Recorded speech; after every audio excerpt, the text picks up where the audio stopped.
Hello, beautiful people. How are you? So today I want to talk about intuition. Intuition, building a relationship with our higher self, authenticity. These are not new topics, but I'm really feeling into how increasingly important our relationship is to these parts of us. In these times where I've said this before that as more things become artificial, the more authentic we have to be. And as more things get really confusing, the more that we have to learn to trust our intuition. Intuition never lies, but our doubt doesn't trust it.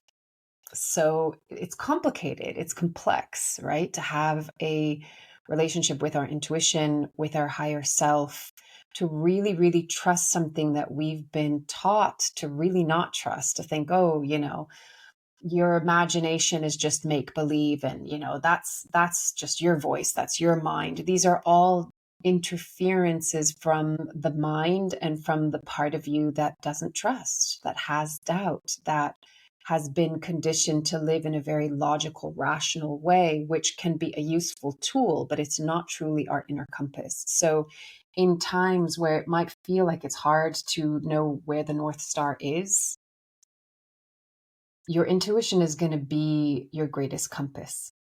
So I want to dive into what that's like, what that feels like, the obstacles and challenges along the way, and go deeper into why we really need to turn these aspects of ourselves back on. They're there, they've just been dormant. So let's dive in.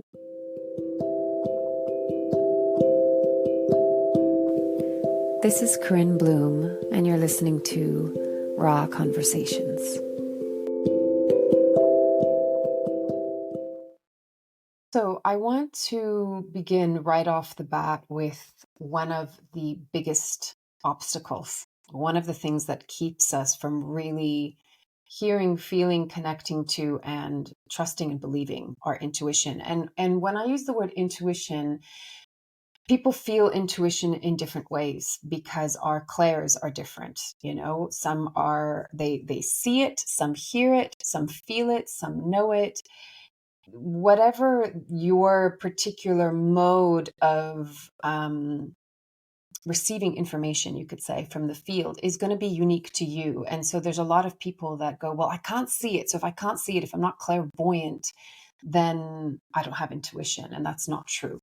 It comes in many different shapes, forms, and expressions. And it's understanding what is your particular unique one and really getting to know that. So part of intuition is cultivating your relationship to and with it.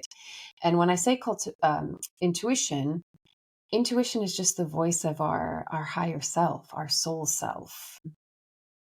The reason why it is sometimes difficult to fully hear it is because it's not 100% within us. Now, that's going to sound really strange because the answer is always within. But what I mean by that specifically is that our entire soul is not inhabiting our body, right? We think that we're the body and we have a soul within us, but actually we are the soul and the body is within it. The soul can't fit into this tiny little structure.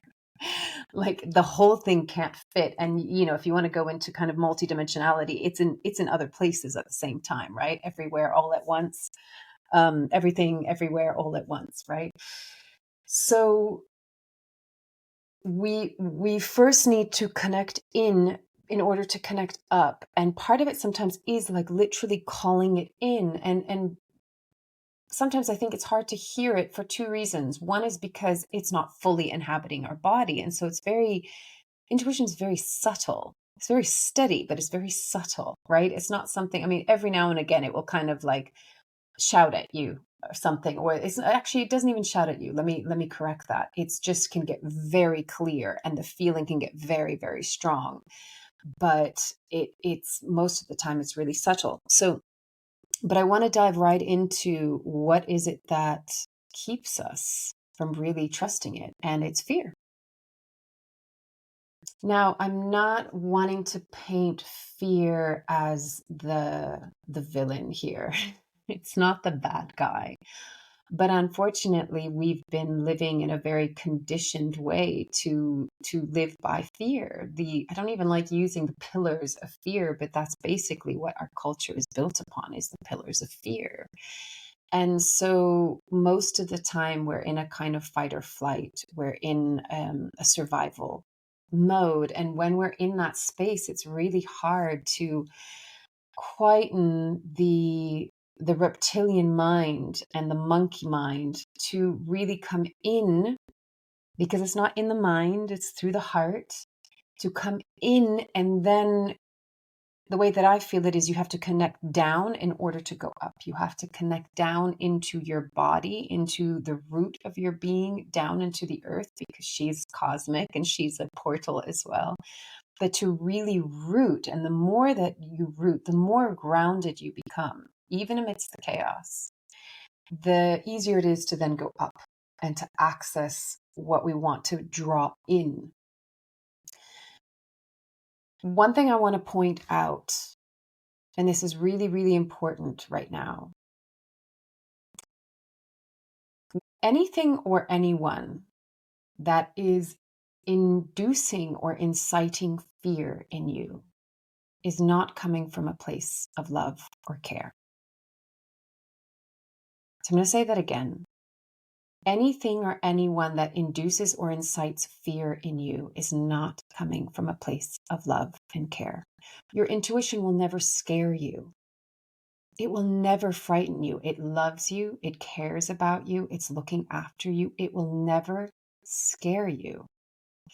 Now, can things in life sometimes be scary to do? Like, can things require a lot of bravery and courage? And you go, oh my God, I'm so scared to do this. Yes.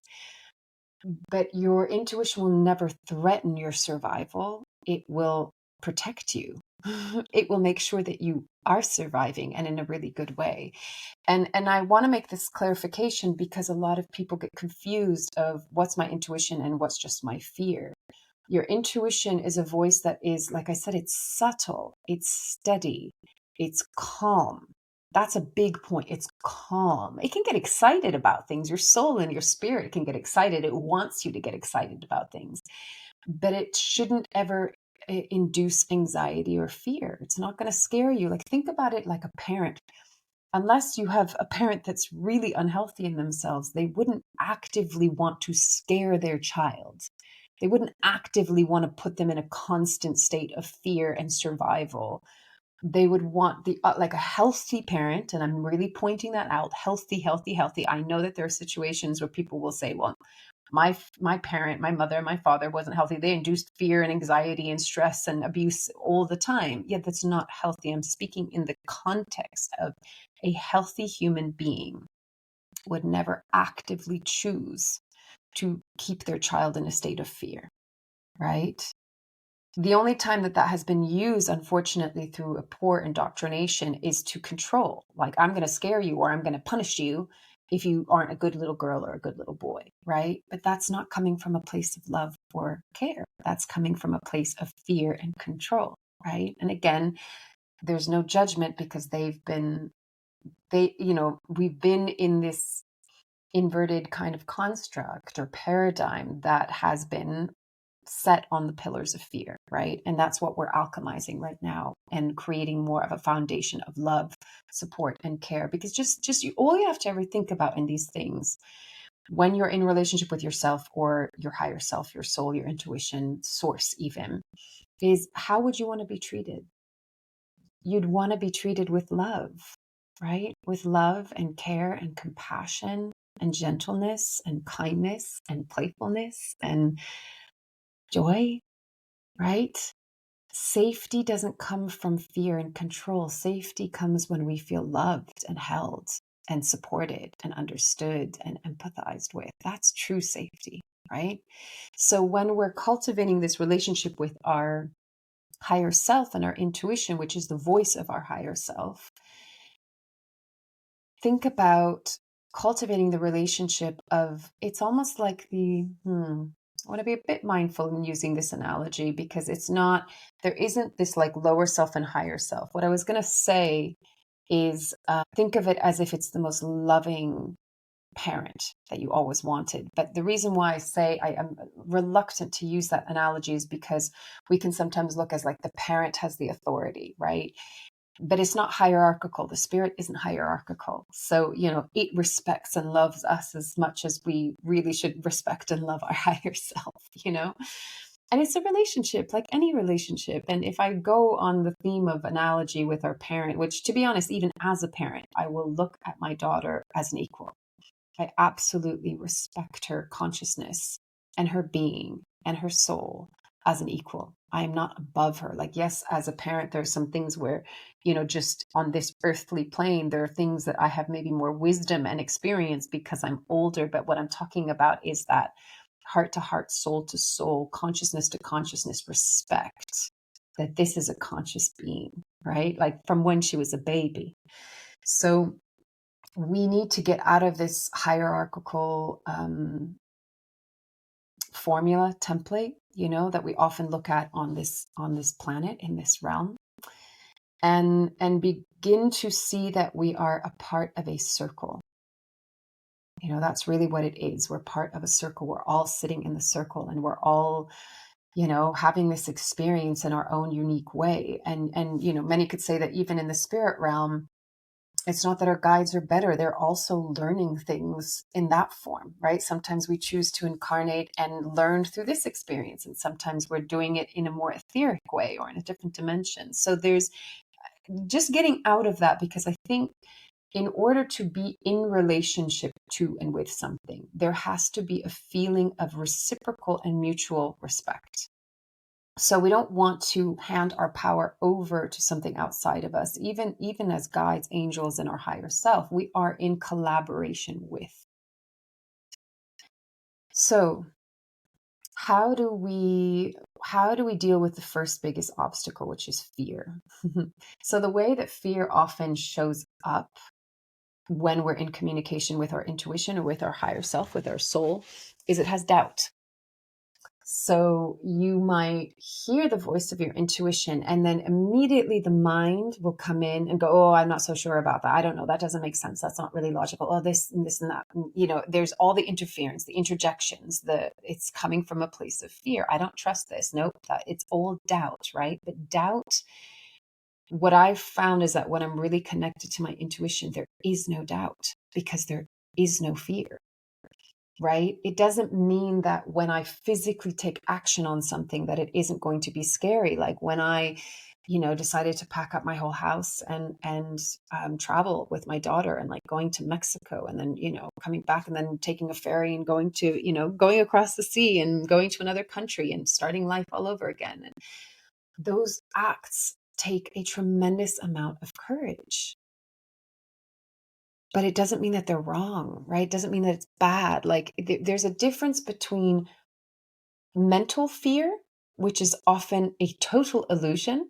And this is kind of the what we're conditioned into, is like, who is it? Well, there was the saying, 99% of my fears never came into fruition, right? They were never real. They were never true. And I think it was the writer Anne Lamott that said something, my mind is like a bad neighborhood. I don't go in there alone. So, there is this importance to be able to discern what our mind is creating from a place of fear, rather than when we're hearing the voice of our intuition and then knowing that we want to take action. There's something that excites us. There's something that motivates us. There's something that we're curious about, right? The spirit is very curious and playful and like wants to have these experiences in life. It's why we came here. It's interesting, right? There's texture to it. There's emotion. There's layers. There's depth to it, right? But for the physical body and for the mind, that does get scared. It takes courage, but often if we do things that are in alignment with our intuition, there's an energy. It's like, okay, I'm scared. I'm so scared. But there's an energy that goes, yes, I'm going to do it.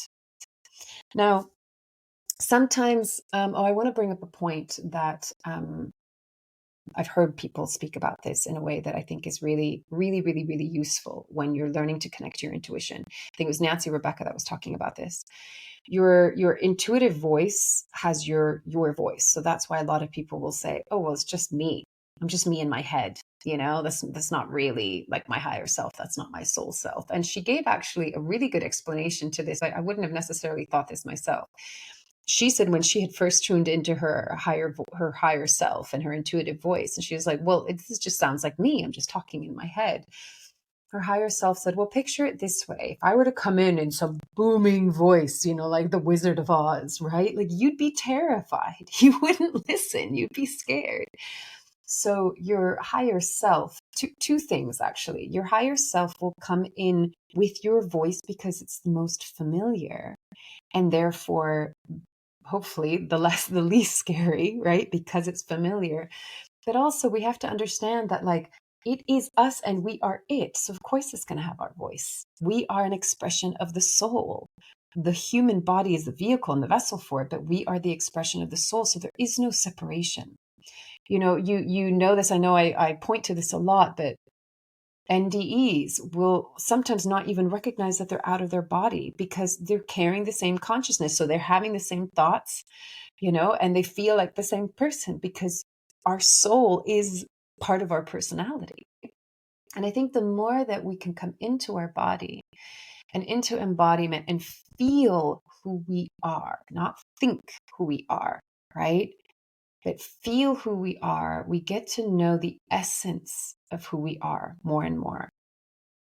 And when you get to know your essence, that's when you're really in alignment and in that kind of channel of connecting both to your human self and to your soul self. And you recognize that there doesn't have to be a split or a fragmentation or a separation. It's one and the same. Now, is the body limited insofar as what we maybe our soul self would remember that we can do? Absolutely. It's super frustrating, right? But to know that we are the ultimate channel for it, and we don't need channelers to be able to access information that we can access. Like they can guide us into teaching us how to do it, right? And sometimes it's so lovely to be guided. Like I had a soul reading several weeks ago, and to be guided and to have a soul reading done for me where it's normally the other way around, sometimes it just feels really lovely to be held in that space. And all of it was an affirmation and a confirmation of what I already know. But sometimes just hearing that reflected back to us is so, it's like balm to the soul of like, yes, thank you. I feel seen and heard and understood. And sometimes it sparks a memory. Sometimes we need to connect to that part of us and we need to have somebody else guide us to that point, because if we're not in that conversation, we might forget, why did I come here? What's my purpose or mission, or what am I wanting to learn here? Or what am I simply wanting to experience here? It's easy to forget. And again, it's easy to forget because we're pulled out of our center and we're being fed fear, right? So fear is the biggest obstacle, but what you can do is as you now some of you might say, I don't even know how to connect to my intuition or my higher self. Like I have no idea. So what I was going to say is the first thing you do is you set the intention. You set the intention that I want to communicate and be in conversation and collaboration with my higher self. It's not something that you have to go out there seeking for because it's already here. It's just kind of pulling the veil back enough to see, I've been here all along, right? I've been here all along. So setting intention is so remarkably powerful. We have no idea that just the power of intention opens up a multiverse of possibilities. So first set the intention. Then if fear arises or if doubt arises, name it for what it is. Okay, this fear is my conditional fear. It's either conditioned by society or my peers or my teachers or my parents or my religion or whatever it is. Name it for what it is. Where did I learn to have this fear? And where did I learn to have this doubt? We've been taught for a long time, like, don't trust yourself. Listen to the authority, follow the rules, stay within the lines, right? Be good, behave. Don't daydream. No, no, no, that's bad, right? Daydream and imagination is an aspect of your spirit, and that's how it creates. So on the other side, we create through imagination. What manifestation is what visualization is. It's imagination. And I'll never forget this. I don't remember where I read this, that it said something along the lines of imagination for children is so important because it builds the confidence to be able to create. If you cannot imagine, you cannot create. And if you cannot create, then your sense of self gets really teeny tiny. You know, we don't have the same kind of confidence because think about it. When you can create something and you make something and you make it happen, you put it into action, you take the inspiration, you take the thought, you take the visual and you put it into manifest form, which is the amazing thing that we as humans get to do. That feels so empowering because you're like, wow, I made that. Whether it's like I've made a cake, you know, or I've made a film, or I made a book, or I made you know, a child.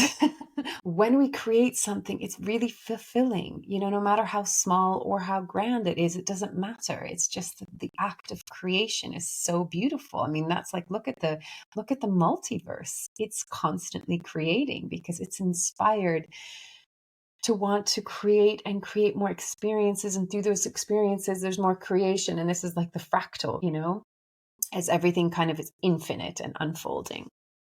But let me rein it in. Okay, I want to speak to authenticity. So, as I said in the beginning, as things become more artificial, authenticity becomes extraordinarily important. We want to know what is real and what is true, not what is fake and artificial. And, you know, we also want to know that within other people and in other situations. And in order to be able to really read that, quote unquote, in another person or in a situation or in an environment, we have to know what that feels like for ourselves. So if we're not being authentic within ourselves, we're not going to have that kind of clarity to have as like a barometer to discern what is authentic outside of myself. Now, we will naturally have that kind of inner compass. It's naturally there. But like I said in the beginning, there's a lot of things that are naturally there, but have gone dormant because they've been suppressed or oppressed or a whole multitude of reasons of why we can't connect to it. But what we're doing right now through our intention is reawakening it and reflexing that muscle. So I used to teach this when I did workshops a long, long time ago, is you can start to use your intuition in really small ways. Like we want to use it in really big ways. Like, you know, where do I go in my life? What's my purpose? What's the next job? Where's my partner? Where's my, you know, whatever and it's super useful for things like that, but actually start to flex the muscle in small ways. Like you don't go to the gym after never going to the gym, or maybe it's been 10 years since you've been to the gym and you start like, you know, lifting 150 pounds. Like you just don't start at that. You start small, right? Start with like, you know, 2 kilos or whatever. So little ways that you can start to use your intuition is just the little things that you do in your day that are kind of mundane. Don't go to the supermarket and just get what you normally get on your list. Go to the supermarket going, okay, what does my body need? What does my body need? What does my body want to eat today or tomorrow? You tune in. So really what intuition is it's a tuning into and a listening. That's all it is. It's a listening to the voice of our higher self and our soul, which is guiding us. You know, we're only partially in control. And the only thing that we're in control of, which I'll say again, I know I've said it before, is how we choose to respond or react to something. So listening as often and as frequently as you can in your day with the little things. So I'll give you an example. I was driving somewhere and I had Google Maps on because it was giving me better directions to where I needed to go to, but it's really crappy at alerting you with speed cameras. So at some point, I just had this thought, like I knew I was going to do it, but I just all of a sudden was like, okay, now I'm going to also put on my Apple Maps because it tells you like in advance, like speed camera ahead, right? So I switched that on and within 30 seconds, it alerted me to a speed camera.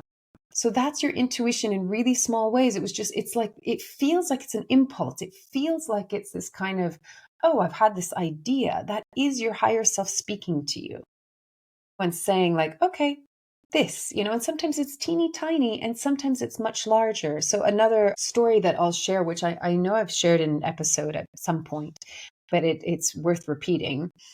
This was probably one of the biggest examples of really listening to my intuition. And you have to understand this. This is what's so hard sometimes as a human being, is it often in the moment doesn't necessarily make sense. It doesn't make rational, logical sense. So I was in my early 20s, traveling around Southeast Asia with my boyfriend at the time. And we were in Thailand and we were set to get onto a plane to go to Laos.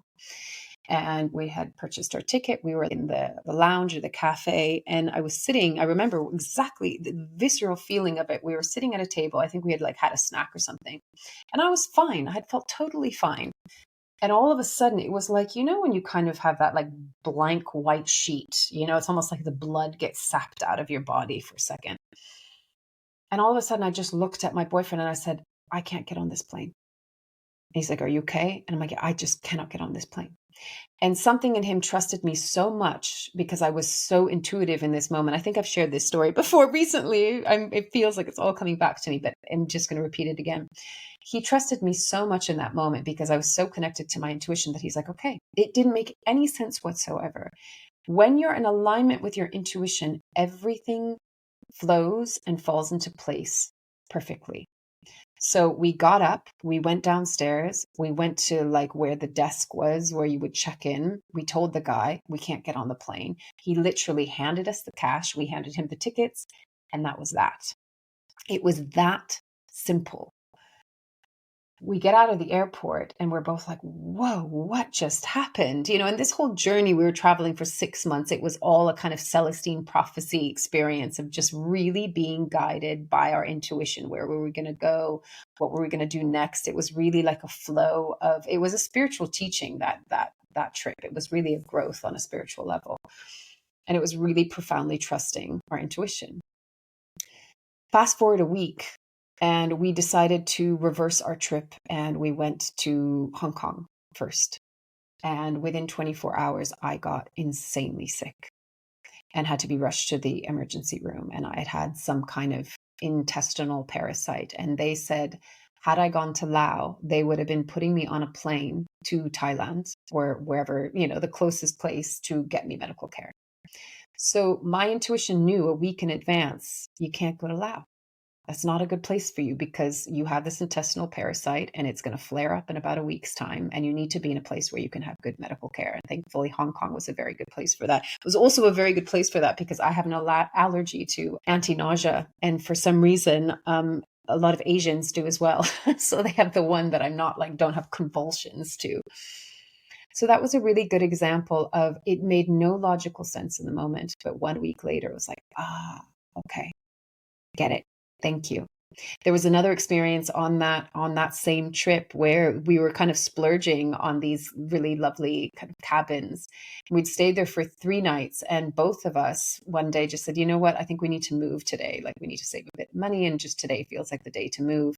And we moved across outside of the town and up onto the ridge, up onto the mountain that kind of overlooked the town. And we moved there. And the next morning when I came out and looked down, the entire village had been flooded because a dam broke, and there was, what was a tiny little creek was a lake basically over the entire village. So I'm just giving these examples. I've had so many numerous ones, but those just are etched in my memory because they were really like big ones, right? They were really big ones, and sometimes they're really super small. But we don't have to follow it, but sometimes we can get in really messy situations. I was listening to Nancy Rebecca, who shared a really great story about how she was living in this cabin that she absolutely loved. She's like, I want to live here forever. And her higher self said, you need to move now. And she's like, no way, I'm not moving out. I really am happy here. And her intuition, her higher self was like, you need to move out now. She's like, nope, I'm not going to do it. I'm happy. That makes no sense. Where am I going to move to? And I think it was within a week, there was a mudslide and she had to evacuate and find a place within 24 hours. And I was like, So these are more extreme examples of how our intuition works. And again, I want to reiterate, it doesn't freak out. It doesn't say, you need to move out, you need to get out, don't get on this plane. It's not scaring us. It doesn't want to frighten our nervous system. It's very clear, it's very calm, and it will just say, you can't get on this plane. It's actually not even a say. It's sometimes I don't even hear it. I'm one that feels more. Sometimes I can have visuals, but it's more something like a knowing. Like I just have the knowing of something comes up and it's like, okay, I know what I need to do or what I need to not do, right? So again, tune into the way that your higher self communicates with you, and the way that you hear, see, sense, or feel, or know things. So when we're in tune and when we're in alignment with this part of ourselves, we're really also tapping into who we are authentically. Because who we are authentically is the I am of our essence, of our soul, right? Of course, it's also the authenticity that we are as a person. I began the whole journey of authenticity when I asked myself, who am I without the identity of being a dancer? Because I used to be a professional ballet dancer, and that was like my identity was painted around that. Asking yourself who you truly are is asking yourself not only who is the I am of Corinne when I'm not coming from my limiting beliefs or my wounds or my fears, but it's when I say that, it's not that I want to extricate that and fragment and separate and they say I am not that, because the truth is that all of my life experiences have made me who I am, Corinne Bloom, today in this moment, and I'm grateful for them, even if they were hard, because they made me who I am today. But it's not being attached to the story of what happened and attached to a past moment, right? It's like, I am who I am today in this present moment. And through that, then, when we kind of allow the experiences that we had to just be that, they were experiences. There, don't get into the good, bad, right, wrong. They were all experiences that cultivated not only the human that we are today, but has evolved the soul that we are infinitely. And so then when we come into that place of acceptance and we come into that place of authenticity within our physical human personality, we tune into the essence of who we are as a soul. And then that is forever authentic. Like the expression of the soul is authenticity. That's just what it is, because it's an isness, and it will never lie to you, and it will never hide anything from you. It is pure authenticity. And authenticity encompasses everything that we also really respect and appreciate, which is love and compassion and kindness and integrity and being genuine and being caring. That is an expression of our authenticity and our authentic soul. So really all of this is to come into alignment and to come into flow with that. And then when we're in that alignment and flow, we can go back to this notion that we are not a body that has a soul, but we are a soul that has a body. And so then we can begin to expand beyond the borders of our skin and really expand into the beautiful, illuminated, shining, bright self that we are, the infinite self that we are. So I just want to take a moment to tune in before I bring this to a close so it's not too long.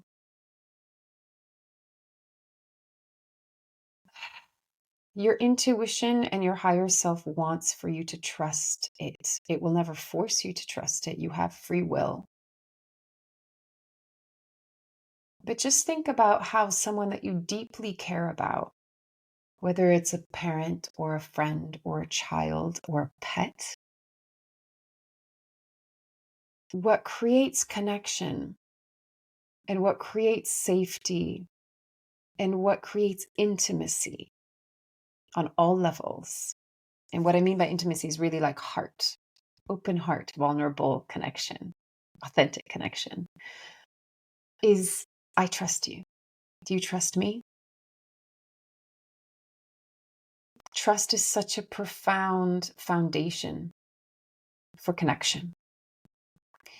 And when we trust, then we can give and receive so much. When we trust, we can give so much love and we can receive so much love. You'll know this when the opposite happens, right? That you're in a relationship and someone, whether it's a romantic, divine partnership, whether you're intimately with someone, or it's a friend, or it's a parent, or it's whatever it is, you know that when trust is broken because that person lied or betrayed to you, you retract your love and you will not receive their love. You will push their love away, right?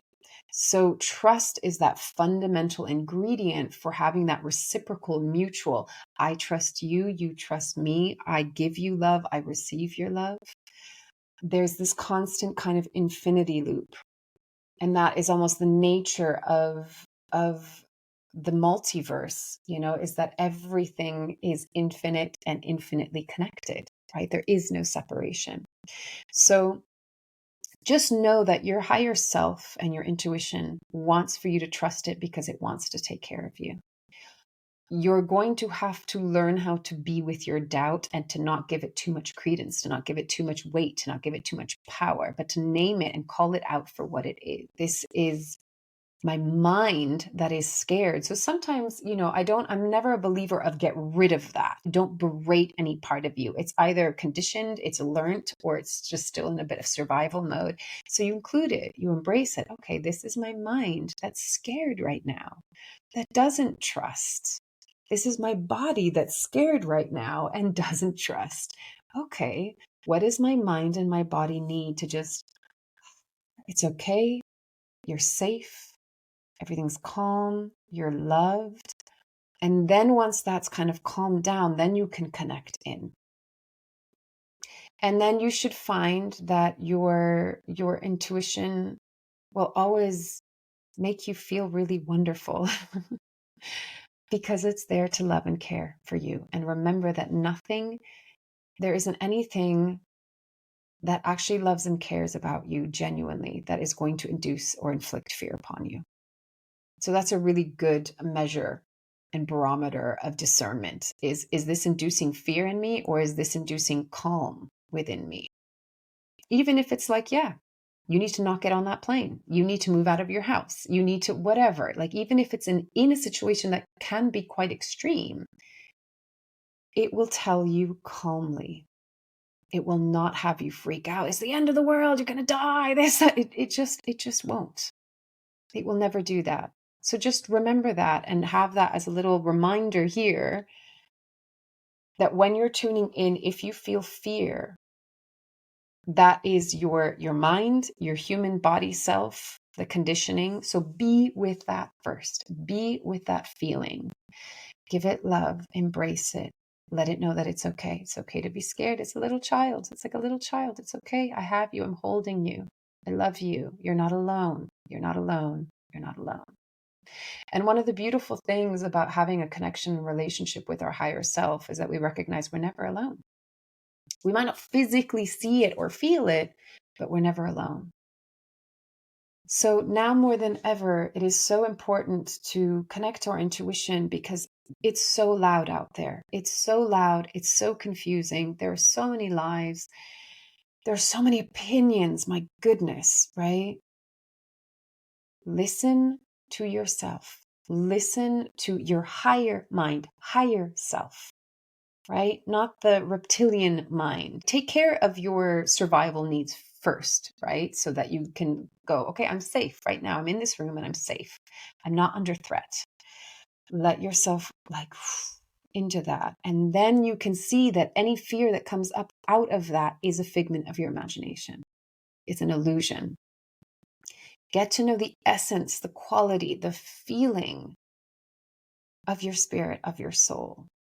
So I'm going to start to do little meditations separately on my YouTube channel to just help people come into this state within themselves so that then you can connect, because you might be listening to this going, okay, Corinne, but how do we do it? So these podcasts are just a little bit how to bring the awareness in and to talk about it. But I would like to kind of offer little guided meditations so that you can actually begin to implement and take action on them. So if you're not following me on YouTube, then you can go ahead and go over there and subscribe. And I will be doing those more often. So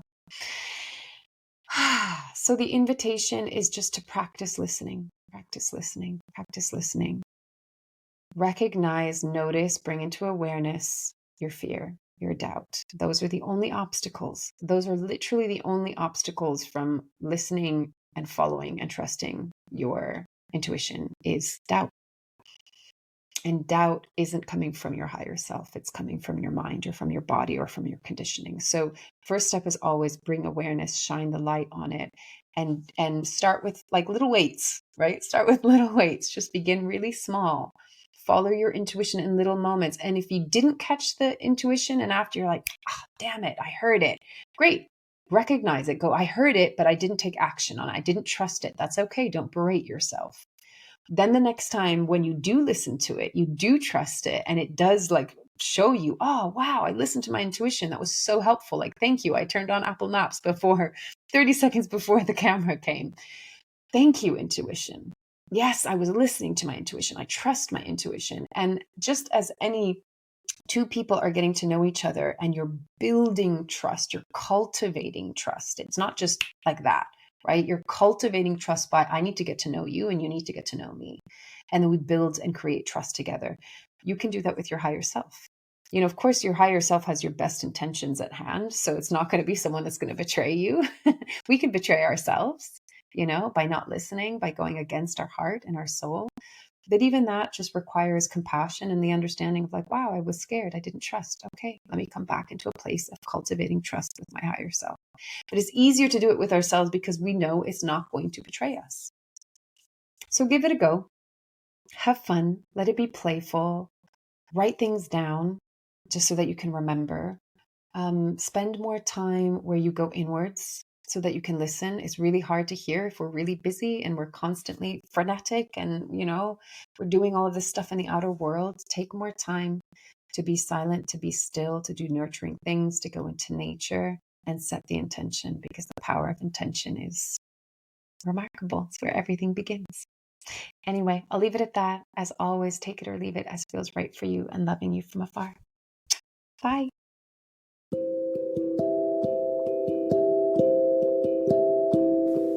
You've been listening to Raw Conversations with Corinne Bloom. Thanks so much for showing up, listening in, and being a part of the conversation with me.